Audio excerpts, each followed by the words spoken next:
Good morning, everybody, and welcome to the Maryland Apex Accelerator webinar today. Glad you could join us on this very steamy hot day here in Maryland. I'm your host, Yasmin Razak, and I'm the Marketing and Training Coordinator here. Today, the webinar topic will be DoD's increased use of other transactions authority, and it is led by Richard Arnholt and Adam Briscoe, who are both from Bass, Berry and Sims. So we will get started very shortly. There will be opportunities to ask Richard and Adam your questions by typing them in the chat box on your screen. And I believe they will be answering questions throughout the presentation. As always, this event is being recorded and will be available on our YouTube channel. And a copy of the slides will be emailed to you after the webinar. For those of you not familiar with the Maryland Apex Accelerator, we are here to help Maryland businesses to compete in federal, state, and local government procurement processes. Our services are no cost to you, so please do sign up for counseling. Okay, well, good morning, Richard and Adam. The floor is yours.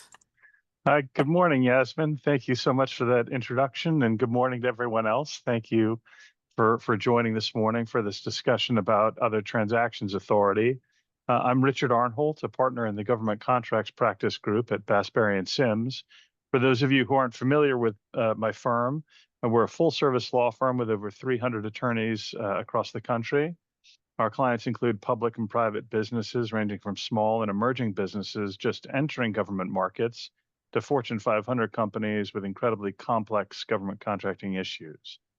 We regularly contribute to our blog, bassberrygovcontrade.com, where you can find news, commentary, and insight on the demanding and ever-changing regulatory environment of contracting with federal, state, and local governments. We encourage you to subscribe to our blog so you can receive the latest information in your inbox. And as Yasmin mentioned, I'm pleased to be joined today by my colleague and fellow member of our government contracts practice at Bass, Berry & Sims, Adam Briscoe. Adam regularly advises clients on contract performance issues, compliance obligations, and protests.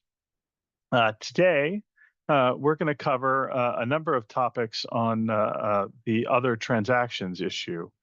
First, we're going to go over what are other transaction agreements and how are they authorized. We'll also discuss the increased usage of OTs in procurements government-wide.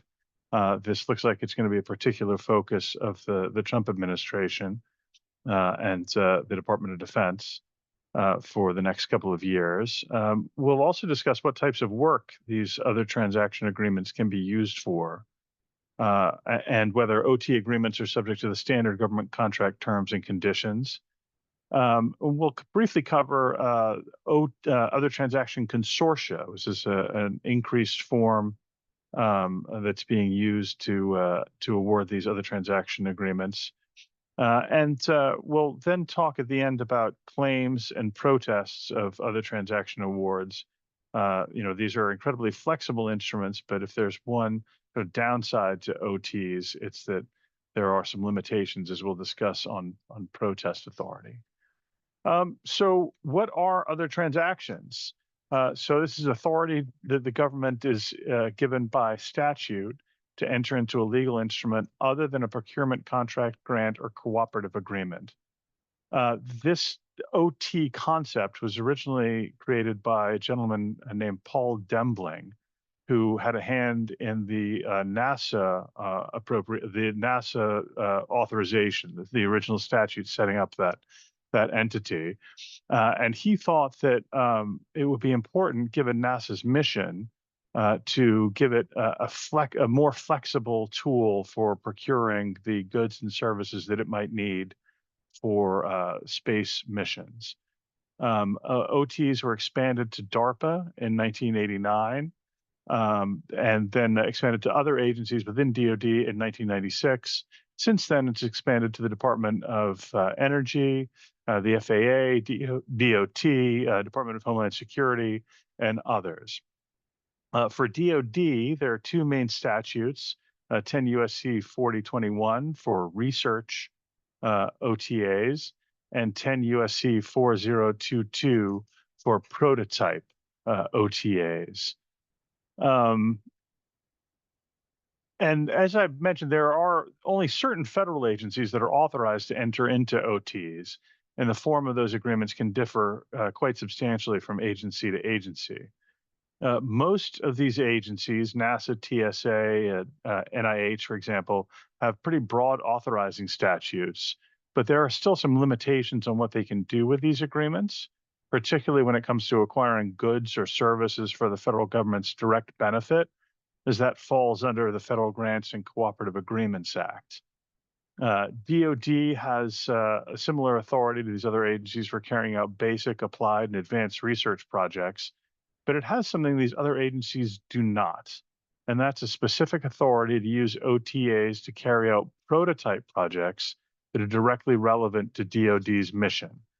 And one of the key elements of this prototype authorization is that DoD, if they meet certain conditions, can award follow-on production agreements upon successful completion of a prototype project. And we're going to talk in a little bit more detail about what those projects, or sorry, what those conditions are. And Adam's going to handle that. But just before we get to the next section of the presentation, we have a question about how OTAs are being used in construction contracts. And Adam, you may have seen this, but I have not seen OTs in the construction context, design build or design bid build types. There have been protests filed of OTAs, but again, I've not seen any in the construction context. And I haven't seen consortium being used for those types of agreements. The question also notes that there's a FAR overhaul that's ongoing right now. I think they've gotten through about 10 of the FAR parts, and they're doing a couple of parts per month and implementing those through agency deviations. The FAR itself, as we'll get to in a little bit, does not apply to OTs. That's one of the great things about these types of agreements. They're incredibly flexible. Many agencies, including DoD, though, do use the FAR as sort of a shorthand for obligations. So you'll see some FAR provisions in OTs, even though they're not mandatory. And with that, I'll turn it over to Adam for the next section. Thanks, Richard. It's a pleasure to be with you all today. As Richard mentioned, research OTs or other transactions are authorized under 10 U.S.C. section 4021. And that statute defines the purpose of research OTs as quote, carrying out basic, applied, and advanced research projects, end quote. While OTs were initially used by R&D agencies like DARPA, over time, the Secretary of Defense expanded their use across DoD agencies.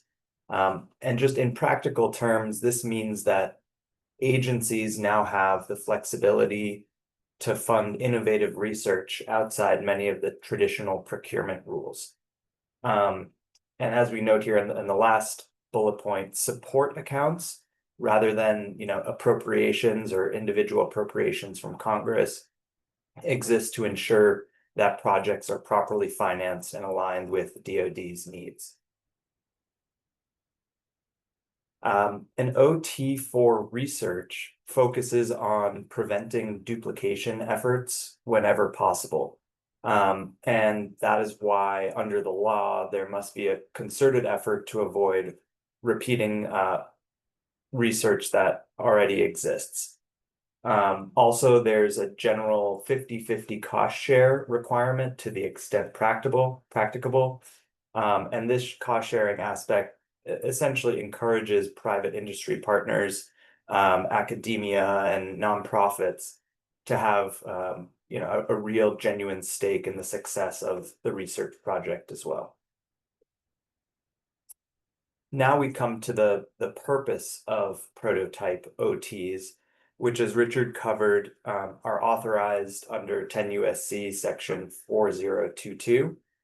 Prototyping allows the DoD to develop and test new ideas that enhance the effectiveness of military personnel and the platform systems and materials they rely on. This is a practical way to experiment before funding or soliciting full-scale production. And significantly, prototype OTs provide a pathway to move from the development stage to production without having to go through a potentially very long and traditional contracting process, which helps get critical technology into the hands of warfighters and the DoD generally much faster. And then ultimately the successful completion of a prototype OT can lead to a follow-on production OT or even a FAR-based traditional contract under that same authority, 10 USC section 4022, without, in many cases, without requiring further competition. Let's look at here on this slide what prototype projects actually include. They can be for a proof of concept or model, as well as business processes. They could also be for reverse engineering to address obsolescence issues is also part of the definition. You might see projects that pilot commercial technology for specific defense applications or even agile development efforts. Essentially, if the prototype fits into areas such as concept creation, development, demonstrating operational utility, it can likely be structured as a prototype OT. And finally, just as a note here, this list, while it came from the statute, it has been noted in prior NDAAs to not be restrictive. To award a prototype OT, only one of the listed requirements must be met. And those are at least one of the major participants in the project, be a non-traditional defense contractor or a nonprofit research institution. The entire group of participants should be small businesses or non-traditional defense contractors. Or at least a third of the cost share of the total cost to be paid out of funds provided by the parties. And the final condition would be a senior procurement executive for the agency determines that exceptional circumstances exist to justify the use of the authority. One of these pathways essentially must be met in order to qualify for the award of a prototype project. Here on this slide are a few recent examples, just demonstrating how OT authority is currently being used. So in May 2025, the US Space Force awarded RAFT, an OTA to develop an API gateway that ensures autonomous space operations have the right data in secure interoperable formats. Also in May 2025, Space Systems Command awarded BAE Systems, Space and Mission Systems, an OT worth about $1.2 billion for space vehicle development. And finally, in another recent OT in December 2024, the DoD's Chief Digital and Artificial Intelligence Office awarded Anduril Industries $100 million to scale data integration capabilities. These examples illustrate how OTs support cutting-edge DoD research and technology for core defense areas like space and artificial intelligence development. Moving on to OT reporting. One thing to keep in mind with OTs is that the reporting of them and the financial obligations associated with them is not as standardized as traditional contracts. Different agencies track and report OT data differently as well. The GAO pointed out in a 2023 report that lawmakers and the public do not necessarily get a complete picture of OT spending, since OTs don't always appear in typical public contracting databases like USA Spending and the Federal Procurement Data System, or FPDS. This can ultimately limit some transparency into spending associated with OTs, but that may change in the future if Congress expands mandatory reporting requirements, or if executive agencies continue using them more and more across the federal government. On this slide, we'll look into how OT usage has climbed steadily. And although some data is spotty because of the reporting inconsistencies, as I covered in the last slide, overall, with the reporting there's a noticeable increase in OT obligations since 2016, which is demonstrated in the chart on the top right of the slide. And even with the occasional anomalies like we found during COVID-19 pandemic or other reporting methods, we can observe a trend of DoD leaning more heavily on OTs to quickly acquire innovative technologies and advance R&D efforts. Another angle to look into the increased usage of OTs is through dollars spent. And so specifically since fiscal year 2015, the federal government has gone from obligations of less than $1 billion to an estimated $18 billion in fiscal year 2024. And when looking at that spending across federal agencies, the Army is the largest user of OTs within the Department of Defense. And interestingly, the Army Contracting Command in New Jersey is reported to be one of the biggest awarders of OTs, which ultimately demonstrates that the Army is specifically strongly committed to leveraging this flexible procurement method. As we can see on this slide, defense OT obligations have prioritized prototyping efforts specifically for satellite communications, and this you can see in the table on the bottom right. Closely behind is artificial intelligence and machine learning and cloud computing initiatives.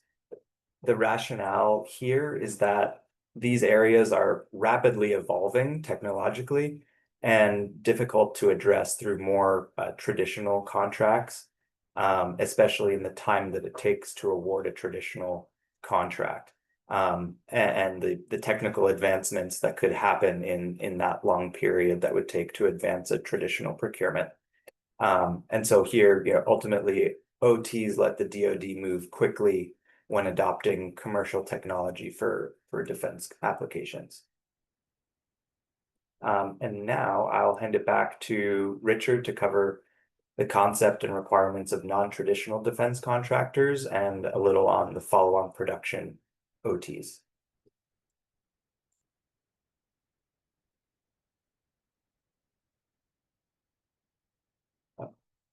Richard, you may be muted. Thanks, Adam. Appreciate it. Before talking about non-traditional defense contractors, just want to touch on this, one of the questions from the chat about whether agile development can be looked at as prototyping.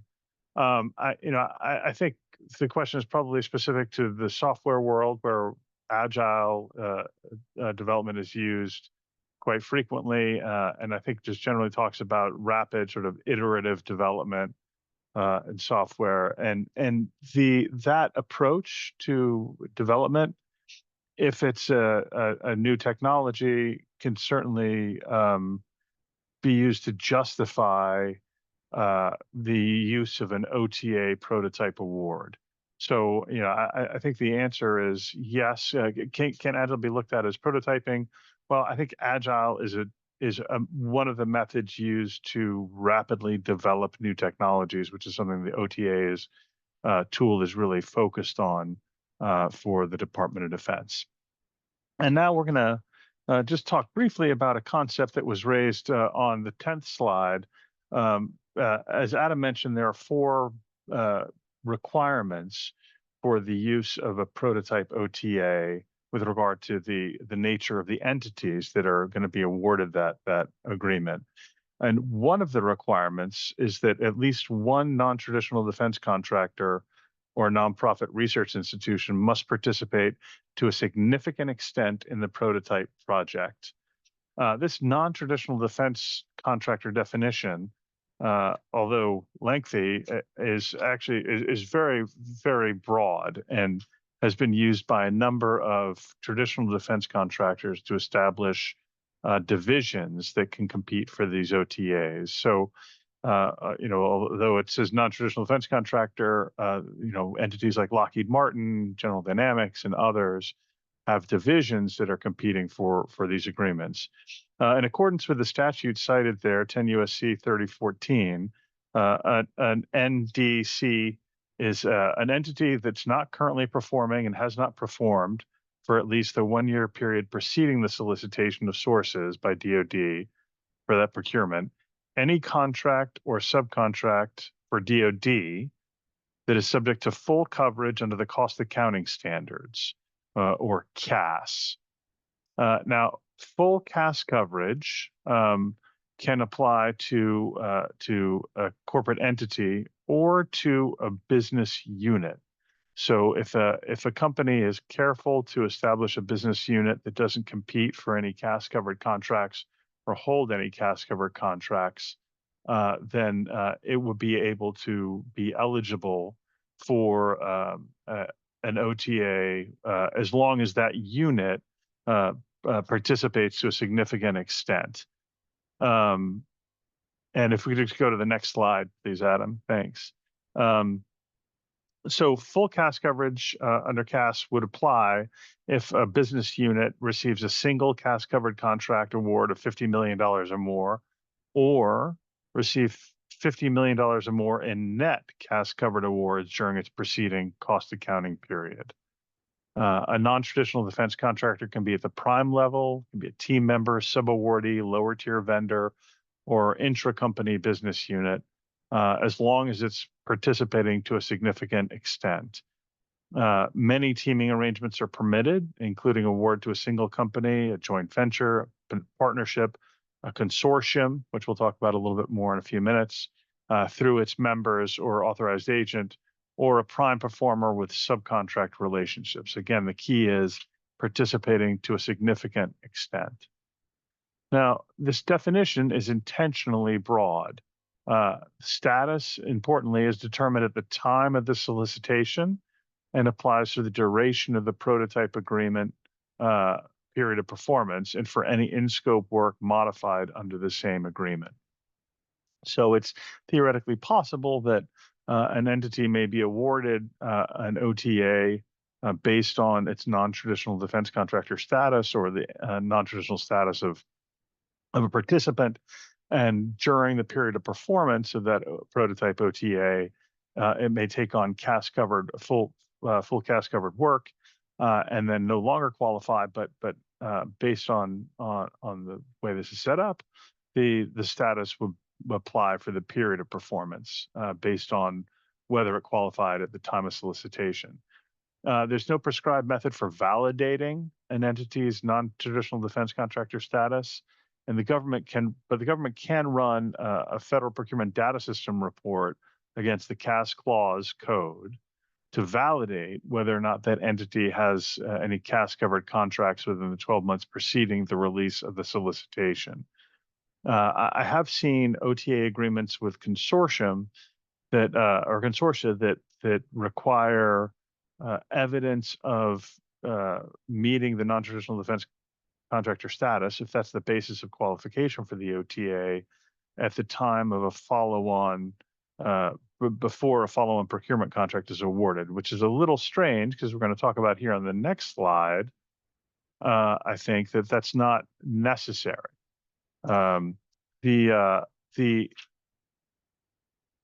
the statute 10 U.S.C. 4022 authorizes award of a follow-on production OT to a prototype OT holder that was if that OT was competitively awarded and successfully completed.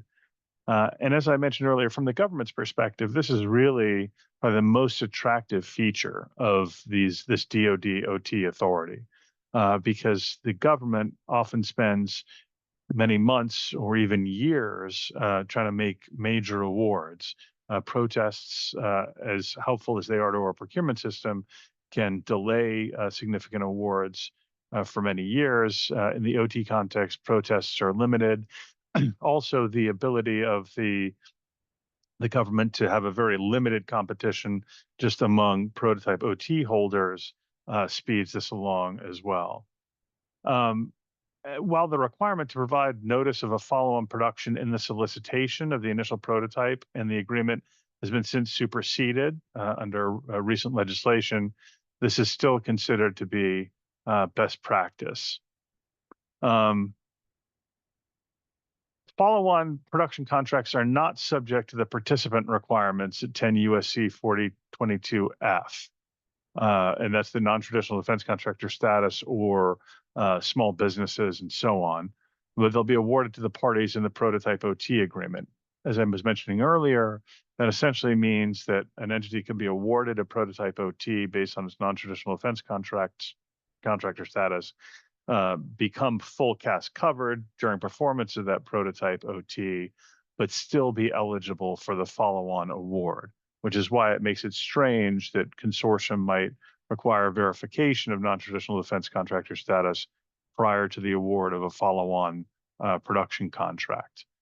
Follow-on production contracts can be awarded without the use of competitive procedures if competitive procedures were used in the prototype OT, the prototype project in the transaction was successfully completed, and the resource share only applies to the prototype OT and not the production OT. The follow-on effort can be structured with the same flexibilities as the original OT, or it can be FAR-based.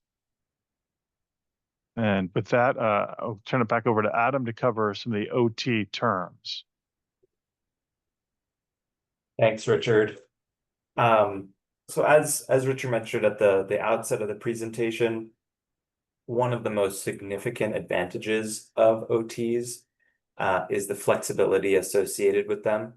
And while OTs, at least in the prototype phase, must still follow competitive practices to the maximum extent practicable, they are not constrained by competitive statutes, competition requirements in federal procurement, such as the Competition and Contracting Act, Federal Acquisition Regulation, and the Truth in Negotiation Act, or cost accounting standards in the usual traditional contracting sense. This means that there is flexibility in negotiating key terms and conditions, such as intellectual property rights, which can be especially appealing to commercial companies who are looking to break into the federal contracting space. Despite this flexibility, don't forget that OT agreements remain subject to procurement ethics and other statutes, such as the False Claims Act, Fair Labor Standards Act, non-discrimination laws, and expert control regulations. You might see fewer standard clauses than you would in a typical FAR-based contract, but essential federal laws still apply to prevent fraud, misuse, or other unethical behavior.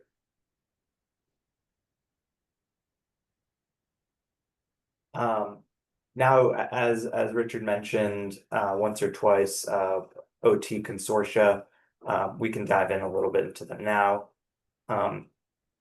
A consortium is essentially a collaboration model that brings together a government sponsor and then multiple industry participants, which can range from large contractors to small businesses, nonprofits, and academic institutions. OT consortia are typically organized or aligned to certain domains, technological or application domains, such as, for example, air warfare or command and control, aviation technology, or even medical technology. And from an operational standpoint, a single consortium manager often acts as the intermediary between the government sponsor and the industry participants, and they handle administrative tasks and other membership-related matters. This specific model promotes open communication, and the idea is that it promotes a faster prototype development because it's easier to form partnerships that can tackle or produce or can address evolving technology challenges. With this said, OTs can certainly still be awarded outside the consortium model. It's just a specific model that's developed in this space recently. So looking into the consortium a bit further, here are the individual components. So as I mentioned, the government sponsor is a government office awarding the OT. They set the guidelines and ultimately select what projects get funded.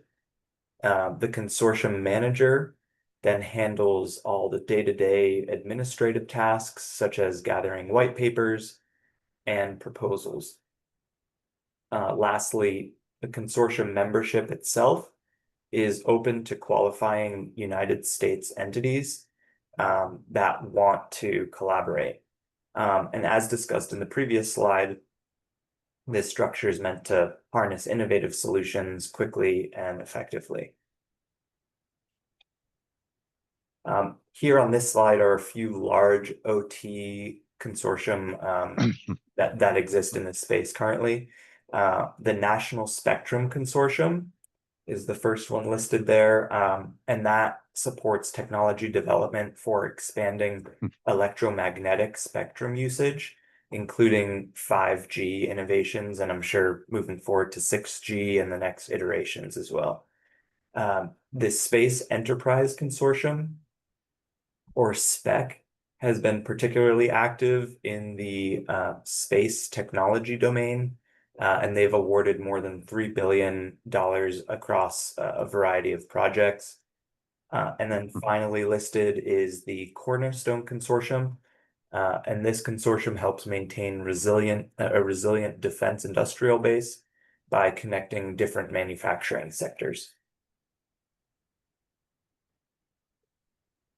Now moving on to one of the key requirements for companies seeking OT awards. As of the publication of DoD's updated OT guide in July 2023, all OT awardees must be fully registered in sam.gov. Additionally, the government is requiring agreement officers, which are the equivalent of contracting officers in the OTA space, to check SAM prior to award, to basically ensure that the awardee is registered and also not suspended or debarred from federal procurement. This registration requirement is part of ongoing efforts to increase oversight and ensure awardees haven't been suspended or debarred from government contracting. So if you're interested in pursuing OTs or this type of work, make sure to register in SAM early on to avoid any possible delays or hangups. Next, looking to the current administration stance on OTs, on April 9th, President Trump signed an executive order that prioritizes commercial offerings, and that executive order also contains a stated preference for OTs. And 1 month earlier, in March 2025, Secretary of Defense Pete Hegseth directed DoD to use OTs And one additional form of one additional kind of flexible acquisition method called commercial solutions openings as a default approach under DoD's software acquisition pathway. And that software acquisition pathway is basically a streamlined approach to deliver software capabilities to the warfighter.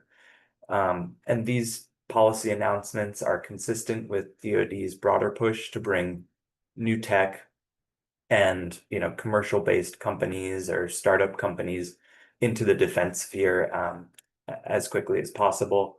And now I'll turn it back to Richard to discuss OT disputes and protests.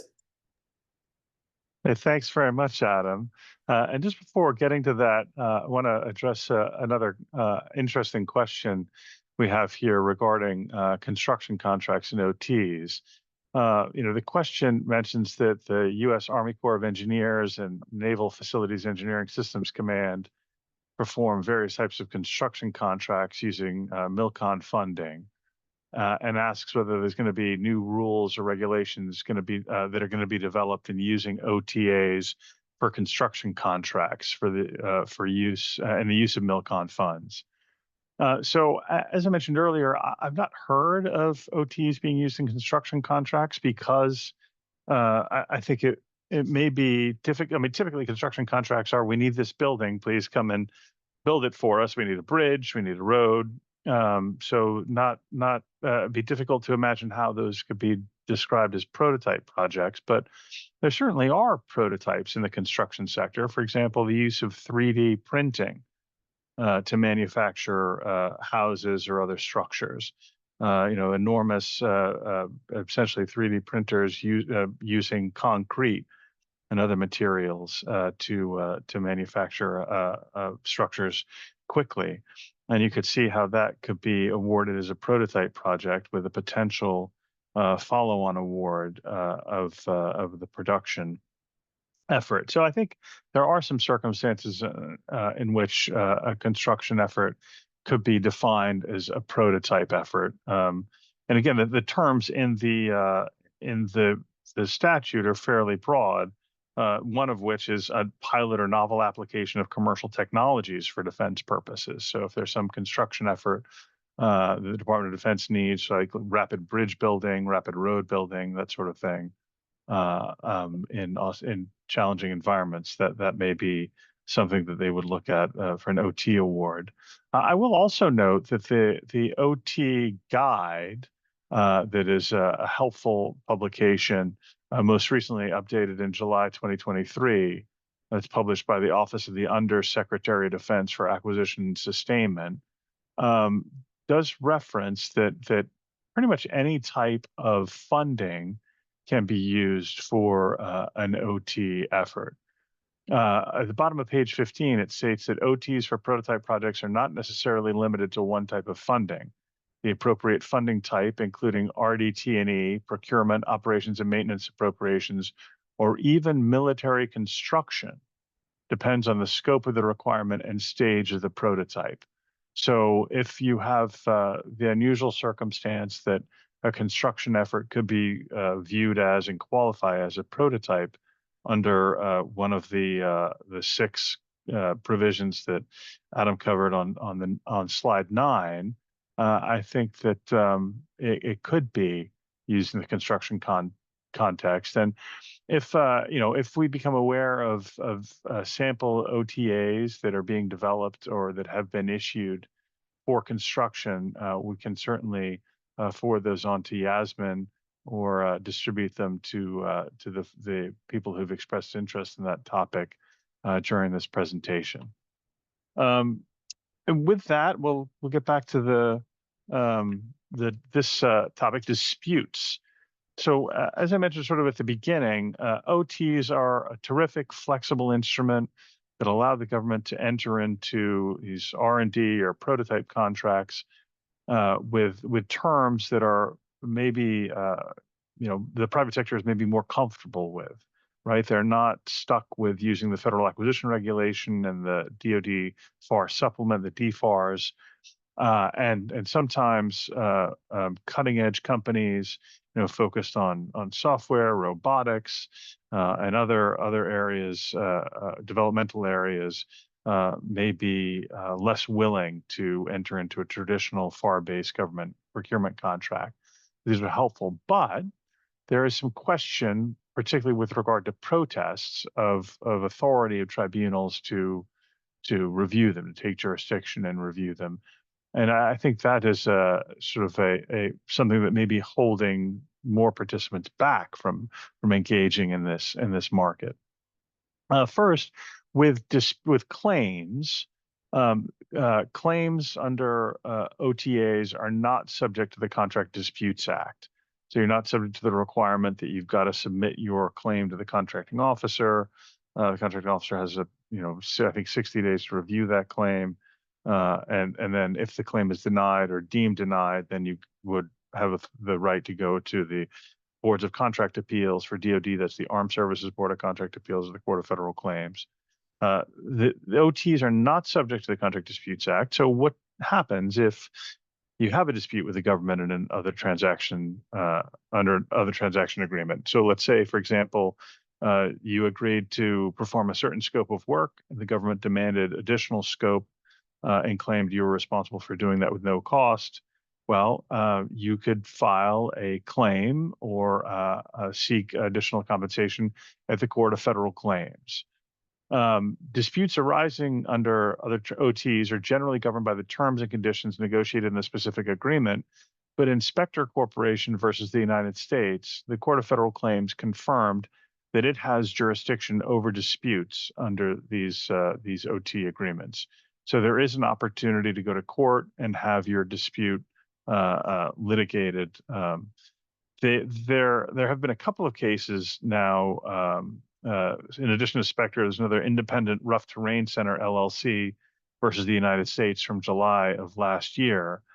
And in the Independent Rough Terrain Center case, the court said that it had jurisdiction because the Tucker Act, which is the authorizing statute for the Court of Federal Claims, and what gives it jurisdiction over protests and grants jurisdiction over claims generally, gave it jurisdiction here. The court said, well, neither the FAR nor DFAR is applied to this OT. By the dictionary definition of procurement, it is a procurement contract, so the court can resolve disputes. The more challenging issue, as I said, are protests. The place where many bid protests are filed when an award is made that a disappointed offeror believes was improper is the GAO, the Government Accountability Office. Unfortunately, the GAO generally lacks jurisdiction over protests involving the award or solicitation of other transactions because OTs are not procurement contracts as defined by the Competition and Contracting Act.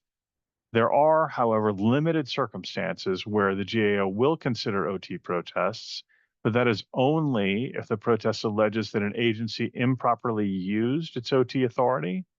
That is, that if the agency used an OT when a procurement contract was required by law, for example. Such protests have to be filed before the deadline for receipt of initial proposals. The GAO will not review protests regarding the evaluation of proposals or the failure to award an OT. So, for example, let's say 5 companies were awarded prototype contracts to develop autonomous underwater vehicles, and one was down selected for the production contract, and a production OT contract was awarded for that effort. The 4 disappointed offerors could not go to the GAO and say that the award of the production follow-on contract violated the evaluation terms that were set out in the initial OT prototype agreement. The GAO would not take jurisdiction over that protest. So there's some risk, and we're going to turn to the Court of Federal Claims jurisdiction, which may be a little bit broader. There's some risk here if you are a prototype participant, right, in that autonomous vehicle OT, that that if the government fails to comply with the evaluation criteria, you may not have any recourse. And that's I think a challenge for companies that are participating in this OT market, although it's growing, as Adam noted, very rapidly. So the Court of Federal Claims, in contrast, looks to its Tucker Act authorizing statute to determine whether or not it has protest jurisdiction. And the key is whether the OT is in connection with the procurement. The court can exercise jurisdiction if the OT is directly connected to a future procurement contract. That is, if the OT may result in a production contract, or if the protest alleges that the OT is being used as a pretext to circumvent procurement laws. And that second category is similar to where the GAO will take jurisdiction. In Raytheon versus the United States, the court concluded that the Tucker Act granted authority over OT bid protests. The court found that the agency's solicitation demonstrated that the OTA award decision was in connection with the procurement or proposed procurement, and it viewed the term procurement very broadly, right, outside of the traditional FAR-based procurement. The Court of Federal Claims stated in that decision that it would be the de facto forum for bid protests involving OTs and OTAs.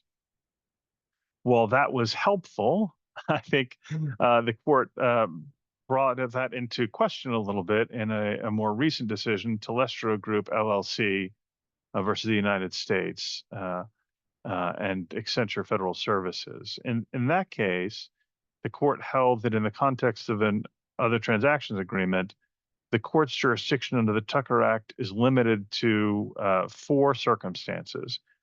First, where an agency's decision to use an OT as its an agency's decision to use an OT as its procurement vehicle. Second, the agency's compliance with the statutes governing DoD OTs. Third, the agency's compliance with the regulations governing OTs. And fourth, the agency's compliance with the terms of the OT opportunity notice. It's important to note that at the Court of Federal Claims, the various judges at that tribunal are not bound by decisions of other judges at the court.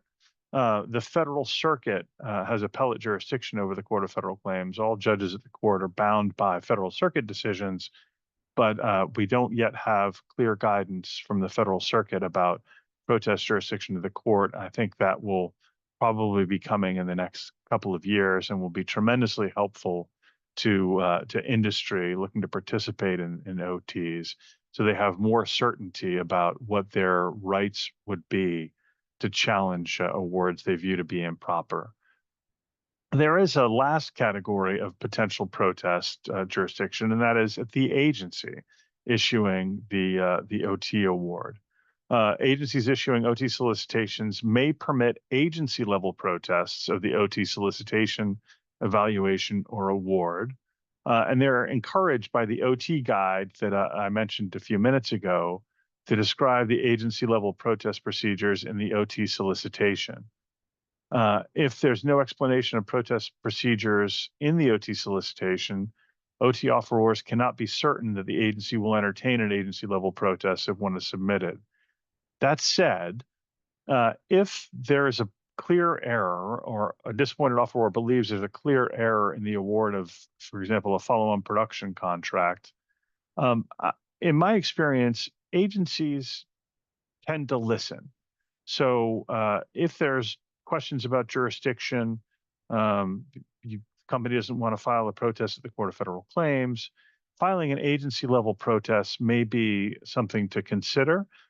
Because if there really is a mistake, I mean, I think the government generally wants to make sure it does the right thing, right? And if a follow-on production contract has been awarded in violation of the evaluation criteria the government set out, it's not going to get the best product for the warfighter. And if you give the agency an opportunity to correct that mistake, even if there is no right to take that protest to the Court of Federal Claims or the GAO, even if an agency is not required to consider the protest, there may be an opportunity to have some sort of corrective action taken if you put the agency on notice about what the error is, and you explain that mistake in a compelling and professional way, and it's clear that I think both the government and the private sector want awards under OTs to be made in accordance with the terms of those agreements, because unless that's the case, the usefulness of the OT authority is diminished. And with that said, we can open it up. We've got a few minutes, I think, left in the webinar. We can open it up to any questions. We've tried to address your questions during the presentation, but if we weren't able to get to them, or you have any other questions, please feel free to reach out to me or to Adam. Our contact information, I think, is in the at the beginning of the presentation. And Yasmin, I understand you're going to be sharing the slides with the attendees. But I want to thank everybody for attending today, and I want to particularly thank the Maryland Apex Accelerator for allowing us to join to present to your members, Yasmin. I really appreciate it.